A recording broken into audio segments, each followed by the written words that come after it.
Assalamualaikum warahmatullahi wabarakatuh. Selamat sore teman-teman dan selamat sore Ibu Ratia Safira Arifiani selaku dosen mata kuliah manajemen sumber daya manusia. Di sini kelompok kami akan menjelaskan materi mengenai hubungan internal karyawan. Baik, di sini saya Satura Dava Bintang Valera NIM 543 akan menjelaskan tentang hubungan internal karyawan.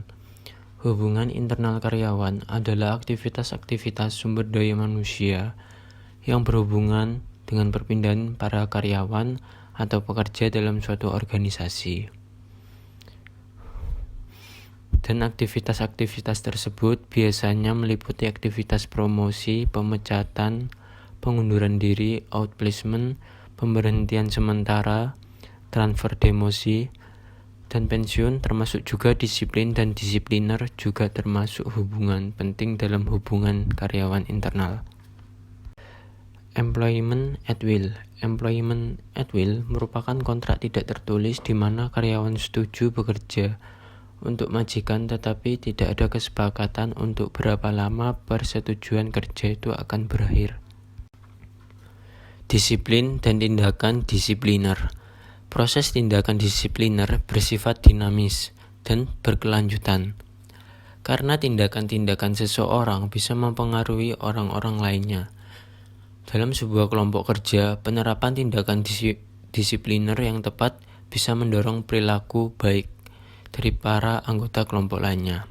Namun sebaliknya, tindakan disipliner yang dilaksanakan tanpa dasar dan tidak tepat bisa memberikan pengaruh yang merugikan bagi para anggota kelompok lainnya.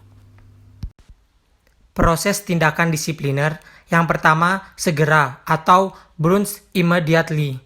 Yang kedua dengan peringatan atau provide warning. Yang ketiga ada consistent atau give consistent punishment. Yang keempat tindakan bersifat pribadi. Pendekatan-pendekatan tindakan disipliner.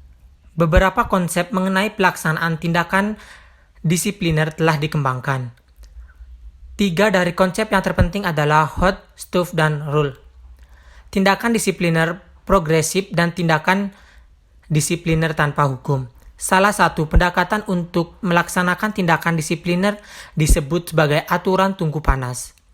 Menurut pendekatan ini, tindakan disipliner harus memiliki konsekuensi-konsekuensi berikut ini, yang merupakan analogi dari menyentuh tungku panas. Yang pertama ada membakar dengan segera, memberikan peringatan, memberikan hukuman yang konsisten, dan yang terakhir membakar tanpa pandang bulu. Penanganan keluhan dalam organisasi-organisasi tanpa serikat pekerja. Di masa lalu, sedikit perusahaan tanpa serikat pekerja yang memformalisasikan keluar.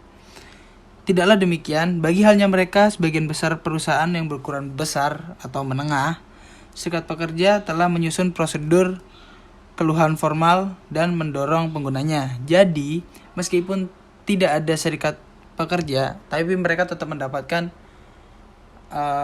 hak untuk keluhan di dalam pekerjaannya. Jadi itu masih tetap dipikirkan oleh perusahaan-perusahaan meskipun tidak ada serikat pekerja. Seperti itu. Prosedur keluhan. Prosedur keluhan adalah sebuah proses formal dan sistematis yang memungkinkan para karyawan mengungkapkan keluhan tanpa membahayakan pekerjaan mereka. Prosedur ini juga membantu manajemen dalam menentukan penyebab utama bahkan solusi terhadap keluhan-keluhan para pekerja.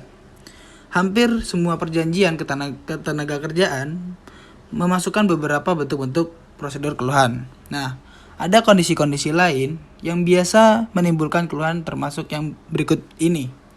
Ada pelanggaran hukum, pelanggaran atas tujuan dan pihak-pihak yang ditetapkan selama negosiasi kontrak, pelanggaran peraturan perusahaan, perubahan dalam kondisi kerja atau praktik perusahaan di masa lalu, dan yang terakhir ada pelanggaran standar-standar kesehatan dan atau keselamatan pekerja.